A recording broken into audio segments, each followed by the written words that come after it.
ಸ್ನೇಹಿತರೆ ನಮಸ್ಕಾರ. News sitting ಕನ್ನಡದ ಫೇಸ್ಬುಕ್ ಮತ್ತು ಯೂಟ್ಯೂಬ್ಗೆ ಸ್ವಾಗತ. ನಾನು ಗಂಗಾಧರ್ ಬಾಗಟ. ಸ್ನೇಹಿತರೆ, ಪ್ರತಿನಿತ್ಯ ನಡೆಯುವಂಥ ಅಪರಾಧ ವರದಿಗಳ ವಿಚಾರಗಳಾಗಿರ್ಬೋದು, ತುಂಬ ಇಂಟ್ರೆಸ್ಟಿಂಗ್ ವಿಚಾರಗಳನ್ನು ನಿಮ್ಮೊಂದಿಗೆ ಹಂಚ್ಕೊಳ್ತಾ ಇರ್ತೇನೆ. ಸ್ನೇಹಿತರೆ, ಮುಖ್ಯವಾಗಿ ನೀವೆಲ್ಲರೂ ಕೂಡ ಇತ್ತೀಚಿನ ದಿನಗಳಲ್ಲಿ ನೋಡ್ತಾ ಇರ್ತೀರಿ KPSCಯಲ್ಲಿ ಆದಂತಹ ಹಗರಣದ ವಿಚಾರ, ಅದರಲ್ಲಿ ಪಶುವೈದ್ಯಾಧಿಕಾರಿಗಳ ನೇಮಕಾತಿ ಹಗರಣದಲ್ಲಾದಂತಹ ಡೆವಲಪ್ಮೆಂಟ್ಸ್, ಒಂದು ಕಡೆ CID ಅಧಿಕಾರಿಗಳು ತನಿಖೆ ನಡೆಸುವಂತಹ ಹಂತದಲ್ಲೇ ಇಡಿ ಅಧಿಕಾರಿಗಳು ಕಳೆದ 2 ದಿನಗಳಿಂದಲೂ ಕೂಡ ರಾತ್ರಿ ಹಗಲು 42 ಗಂಟೆಗಳ ಕಾಲ ಶೋಧ ಕಾರ್ಯವನ್ನು ಮಾಡಿರುವಂಥದ್ದು. ಈ ಸಂದರ್ಭದಲ್ಲಿ ಇಡಿ ಅಧಿಕಾರಿಗಳ ತನಿಖೆ ವೇಳೆಯಲ್ಲಿ ಶಿವಶಂಕರಪ್ಪ ಸಾವುಕಾರ ಆಗಿರ್ಬೋದು, ಮಾಜಿ KPCC ಅಧ್ಯಕ್ಷ ಮತ್ತೆ ಶಾಂತಾ ಉಸ್ಮಾನ್ ಇವರ ಮನೆ ಕಚೇರಿ ಮತ್ತೆ KPSCಯ ಕೇಂದ್ರ ಕಚೇರಿಗಳಲ್ಲಿ ಒಂದು ಶೋಧ ಕಾರ್ಯವನ್ನು ನಡೆಸಲಾಗಿತ್ತು. ಸ್ನೇಹಿತರೆ, ಆದರೆ ಎಲ್ಲೋ ಒಂದು ಕಡೆ ಇಷ್ಟು ದಿನ ಅಂದ್ರೆ ಅಲ್ಲಿ ಎಂಕ್ವೈರಿ ಮಾಡಿದಂತಹ ಸಂದರ್ಭದಲ್ಲಿ ಇವರಿಗೆ ನಿರೀಕ್ಷೆ ಮಾಡದಂತ ರೀತಿಯಲ್ಲಿ ದಾಖಲಾತಿಗಳು ಸಿಕ್ಕಿಲ್ಲ ಅಂತ ಕೂಡ ಹೇಳಲಾಗ್ತಾ ಇದೆ. ಬಹುತೇಕವಾಗಿ ಗೊತ್ತಿಲ್ಲ ಅಲ್ಲಿ ಏನು ಒಳಗಡೆ ಅವರ ಕೆಲವು ವಶಕ್ಕೆ ತೆಗೆದುಕೊಂಡಿದ್ದಾರೆ ಡಾಕ್ಯುಮೆಂಟ್ಸ್ ಅಂತೇಳಿ, ಇನ್ನು ಕೆಲವು ಈ ಪಶುವೈದ್ಯಾಧಿಕಾರಿಗಳ ವಿಚಾರಕ್ಕೆ ಸಂಬಂಧಪಟ್ಟಂತೆ ಇನ್ನಷ್ಟು ಮಾಹಿತಿ ಇವರಿಗೆ ಬೇಕಾಗಿತ್ತೇನೋ ಗೊತ್ತಿಲ್ಲ. ಆದರೆ ಅಲ್ಲಿ ಸಿಕ್ಕಿದೆ ಇಲ್ವೋ ಅನ್ನೋದು ಇನ್ನೂ ಕೂಡ ಸ್ಪಷ್ಟವಾಗಿಲ್ಲ. ಆದರೆ ಇದೇ ಒಂದು ಸಂದರ್ಭದಲ್ಲಿ ಈಗ ಇಡಿ ಅಧಿಕಾರಿಗಳಿಗೆ ಒಂದು ಮಹತ್ವದ ಒಂದು ಸುಳಿವು, ಒಂದಷ್ಟು ಮಾಹಿತಿ ಸಿಕ್ಕಿರುವಂಥದ್ದು. ಯಾಕಂತಂದ್ರೆ 21 ಸ್ಪಾಟ್ ಅಲ್ಲಿ ಏನು ರೇಡ್ ಮಾಡಿದ್ರು, ಅದರಲ್ಲಿ ಸುಮಾರು 8ಕ್ಕೂ ಹೆಚ್ಚು ಮಂದಿ ಅಭ್ಯರ್ಥಿಗಳ ಮನೆಯ ಮೇಲೆ ಕೂಡ ರೇಡ್ ಮಾಡಿದ್ರು. ಈ ಸಂದರ್ಭದಲ್ಲಿ ಇವತ್ತು ಅವರನ್ನ ಕೂಡ ಅಂದ್ರೆ ಕಳೆದ 2 ದಿನಗಳ ಅಂತರದಲ್ಲಿ ರೆಸಾರ್ಟ್ ಮತ್ತೆ ಹೋಟೆಲ್ಗಳಿಗೆ ಆ ಕೆಲ ಅಭ್ಯರ್ಥಿಗಳನ್ನ ಇಡಿ ಅಧಿಕಾರಿಗಳು ಕಳ್ಕೊಂಡು ಹೋಗಿದ್ರು.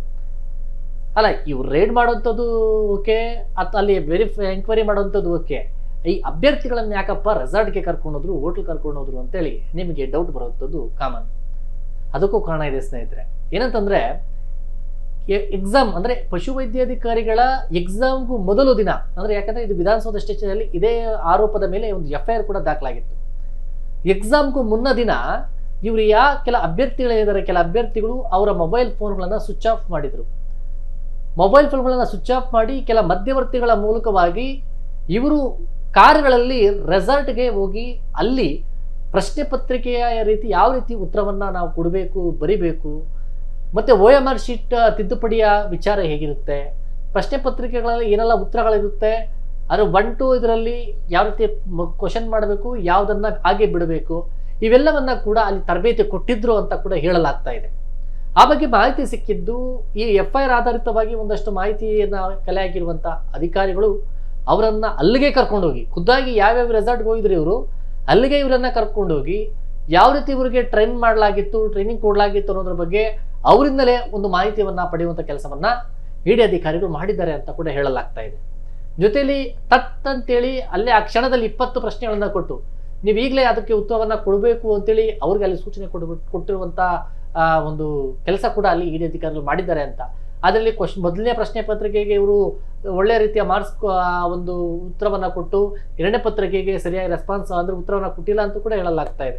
ಈ ಮೂಲಕವಾಗಿ ಕೆಲ ಅಭ್ಯರ್ಥಿಗಳು ಎಲ್ಲ ಒಂದು ನಗದು ರೂಪದಲ್ಲೋ ಅಥವಾ ಫೈನಾನ್ಷಿಯಲ್ ವಿಚಾರದಲ್ಲಿ ಮಧ್ಯವರ್ತಿಗಳ ಮೂಲಕವಾಗಿ ಅವರ ಜೊತೆ ಕಾಂಟ್ಯಾಕ್ಟ್ ಅನ್ನ ಬೆಳೆಸ್ಕೊಂಡು ಈ ರೀತಿ ಅಭ್ಯರ್ಥಿಗಳು ಪಾಸ್ ಆಗಿದ್ದಾರೆ ಅನ್ನೋ ಆರೋಪಗಳೇನಿದೆ, ಆ ಮೂಲಕವಾಗಿ ಈಗ CID ಅಧಿಕಾರಿಗಳು ಇನ್ವೆಸ್ಟಿಗೇಷನ್ ಮಾಡ್ತಾ ಇದ್ದಾರೆ. ಈಗ ಇಡಿ ಅಧಿಕಾರಿಗಳು ಆ ಒಂದು ಮೂಲಕ್ಕೆ ಕೈ ಹಾಕಿ ಈಗ ಅಭ್ಯರ್ಥಿಗಳ ಮೂಲಕವೇ ಸಾಕ್ಷಿಯನ್ನ ಕಲೆಕ್ಟ್ ಮಾಡುವ ನಿಟ್ಟಿನಲ್ಲಿ ಒಂದಷ್ಟು ಎವಿಡೆನ್ಸ್ಗಳನ್ನ ಕಲೆಕ್ಟ್ ಮಾಡುವಂಥದ್ದು ನಿಟ್ಟಿನಲ್ಲಿ ಈಗ ಮುಂದಾಗಿರುವಂಥದ್ದು. ಸ್ನೇಹಿತರೆ, ಒಂದು ಇವ್ರ ಮೊಬೈಲ್ ಫೋನ್ ಸ್ವಿಚ್ ಆಫ್ ಆಗಿತ್ತು. ಹಾಗಾದ್ರೆ ಮೊಬೈಲ್ ಫೋನ್ ಎಕ್ಸಾಮ್ ಮುಂದೆ ಇದ್ರೆ ಫೋನ್ ಮಾಡುವಂಥದ್ದು ಅಥವಾ ಏನಾದರೂ ಅದನ್ನ ಸರ್ಚ್ ಮಾಡುವಂಥದ್ದು, ಅಟ್ಲೀಸ್ಟ್ ಏನಾದ್ರು ಮೊಬೈಲ್ ತಗೋಬೇಕಲ್ಲ. ಇವ್ರ ಮೊಬೈಲ್ ಫೋನ್ ಏಕಾಏಕಿ ಒಬ್ಬರಲ್ಲ, ಕೆಲವರೆಲ್ಲ ಇದರಲ್ಲಿ ಶಾಮೀಲಾಗಿದ್ರು, ಮಧ್ಯವರ್ತಿಗಳ ಸಂಪರ್ಕದಲ್ಲಿದ್ರು, ಅವ್ರ ಫೋನ್ ಮೊಬೈಲ್ ಸ್ವಿಚ್ ಆಫ್ ಆಗಿತ್ತು. ಹೀಗಾಗಿ ಒಂದು ಅನುಮಾನ ಇರುವಂಥದ್ದು ಸ್ನೇಹಿತರೆ, ಈ ಪ್ರಶ್ನೆ ಪತ್ರಿಕೆ ಮೊದಲೇ ಸೋರಿಕೆಯಾಗಿತ್ತಾ? ಒಂದು ವೇಳೆ ಏನಾದರೂ ಸೋರಿಕೆಯಾಗಿದ್ರೆ ಅದು ಮಧ್ಯವರ್ತಿಗಳ ಕೈಗೆ ಸಿಕ್ಕಿದ್ದು ಹೇಗೆ? ಕೇವಲ ಮಧ್ಯವರ್ತಿಗಳು ಮಾತ್ರ ಈ ರೀತಿ ಕೆಲಸವನ್ನ ಮಾಡ್ತಾ ಇದ್ದಾರಾ? ಯಾವ್ಯಾವ ಅಧಿಕಾರಿಗಳು ಇವ್ರ ಜೊತೆ ಶಾಮೀಲಾಗಿ ದುಡ್ಡಿನ ಆಸೆಗೋಸ್ಕರ ಯಾರಿದ್ರಲ್ಲಿ ಕೈ ಜೋಡಿಸ್ತಾ ಇದ್ದಾರೆ? ಇದೆಲ್ಲದರ ಬಗ್ಗೆ ಸಮಗ್ರವಾದಂತಹ ತನಿಖೆ ಆಗಬೇಕಾಗಿದೆ ಸ್ನೇಹಿತರೆ. ಈ ನಿಟ್ಟಿನಲ್ಲಿ ಒಂದು ಇಡಿ ಅಧಿಕಾರಿಗಳು ಸಂಪೂರ್ಣವಾದಂತಹ ತನಿಖೆಯನ್ನು ನಡೆಸ್ತಾ ಇದ್ದಾರೆ. ಸುದೀರ್ಘ 3 ದಿನಗಳ ಅವಧಿಯಲ್ಲಿ ಇವತ್ತು ಇಡಿ ಅಧಿಕಾರಿಗಳು ಕೇವಲ ಒಂದು ಅಭ್ಯರ್ಥಿಗಳಿರುವಾದ ಕೆಲ ಅಭ್ಯರ್ಥಿಗಳು ಯಾರಿದ್ರಲ್ಲಿ ಪಾಲ್ಗೊಂಡಿದ್ದಾರೆ ಅನ್ನೋ ಆರೋಪ ಇದೆ, ಅಂಥವ್ರನ್ನ ಎಂಕ್ವೈರಿ ಮಾಡಲಾಗ್ತಾ ಇದೆ. ಮತ್ತೆ ಕೆಲ ಮೆಂಬರ್ ಆಗಿರ್ಬೋದು, KPCC ಮಾಜಿ ಅಧ್ಯಕ್ಷರಾಗಿರ್ಬೋದು, ಜೊತೆಯಲ್ಲಿ ಕೆಲ ಮಧ್ಯವರ್ತಿಗಳಾಗಿರ್ಬೋದು, ಪ್ರಿಂಟಿಂಗ್ ಆಗಿರುವಂಥ ಅಹಮದಾಬಾದ್ ಆಗಿರ್ಬೋದು, ಇದೆಲ್ಲದರ ಒಂದು ಜಾಗಗಳಲ್ಲಿ ರೇಡ್ ಮಾಡಿ ಪರಿಶೀಲನೆ ಮಾಡ್ತಾ ಇದ್ದಾರೆ. ಮತ್ತೆ ಇವರು ಸಂಬಂಧಪಟ್ಟಂತ ಆ ಒಂದು ಆರೋಪಕ್ಕೆ ಸಂಬಂಧಪಟ್ಟಂತೆ ಈಗ ಇನ್ನೂ ಕೂಡ ಅದನ್ನ ಕೆಪಿಸಿಸಿಯ ಕೇಂದ್ರ ಕಚೇರಿ ಇದೆ, ಅಲ್ಲಿ ಕೆಲ ಮಹತ್ವದ ದಾಖಲೆಗಳನ್ನು ಕೂಡ ವಶಕ್ಕೆ ಪಡ್ಕೊಂಡಿದ್ದಾರೆ ಅಂತ ಕೂಡ ಹೇಳಲಾಗ್ತಿರುವಂಥದ್ದು. ಈ ಮೂಲಕವಾಗಿ ಇಡೀ ರಾಜ್ಯ ರಾಜಕಾರಣದಲ್ಲಿ ಈ ಪ್ರಕರಣ ಒಂದು ಸಂಚಲನವನ್ನ ಸೃಷ್ಟಿ ಮಾಡಿರುವಂಥದ್ದು. ಇದು ಪ್ರಶ್ನೆ ಪತ್ರಿಕೆಯ ಉಚ್ಚಾರ ಒಂದು ಕಡೆ ಆದರೆ, ಈ KPSCಯ ಪಶುವೈದ್ಯಾಧಿಕಾರಿಗಳ ನೇಮಕಾತಿಯ ಒಂದು ಪರೀಕ್ಷೆ ಅಲ್ಲಿ ಹಗರಣ ಕೇಳಿ ಬರ್ತಾ ಇರುವಂಥದ್ದು. ಆ ನಿಟ್ಟಿನಲ್ಲಿ ಇವರು ಮೊದಲಿನ ಪರೀಕ್ಷೆಗಳಲ್ಲಿ ಎಲ್ಲ ಫೇಲ್ ಆಗಿ ಕಡಿಮೆ ಅಂಕ ಬಂದಂಥವರು ಈಗ ರ್ಯಾಂಕ್ ಬಂದಿರುವಂತಹ ಹಿನ್ನೆಲೆಯಲ್ಲಿ ಸಹಜವಾಗಿ ಕೆಲ ಅಭ್ಯರ್ಥಿಗಳು ಗಂಭೀರವಾದಂತಹ ಆರೋಪವನ್ನ ಮಾಡ್ತಾ ಇದ್ದಾರೆ.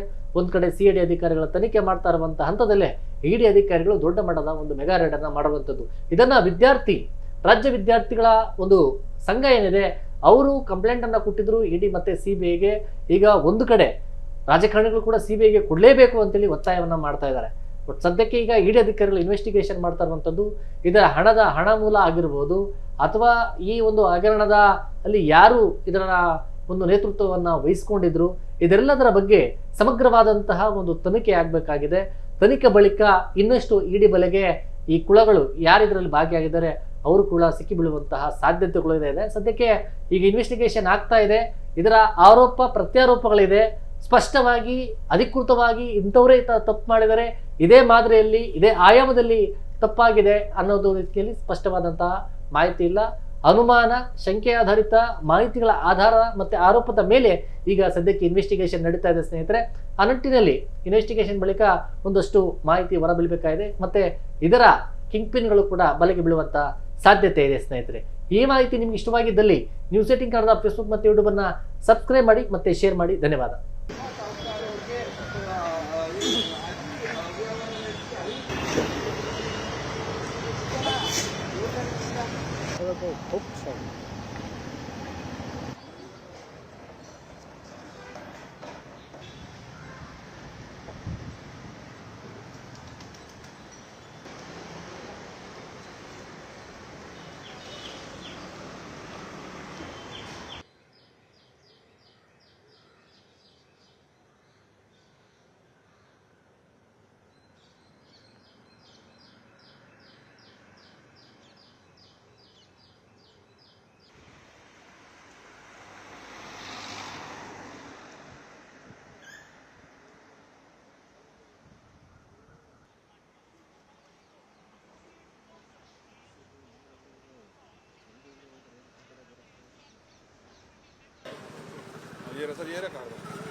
ನಿರ್ಭೀತ, ನಿಷ್ಪಕ್ಷಪಾತ, ವಿಶ್ವಾಸಾರ್ಹ ಸುದ್ದಿಗಳಿಗೆ ಮತ್ತೊಂದು ಹೆಸರಾಗಿರುವಂತ ನ್ಯೂಸ್18 ಕನ್ನಡ ಈಗ ಆಪ್ನಲ್ಲೂ ಲಭ್ಯವಿದೆ.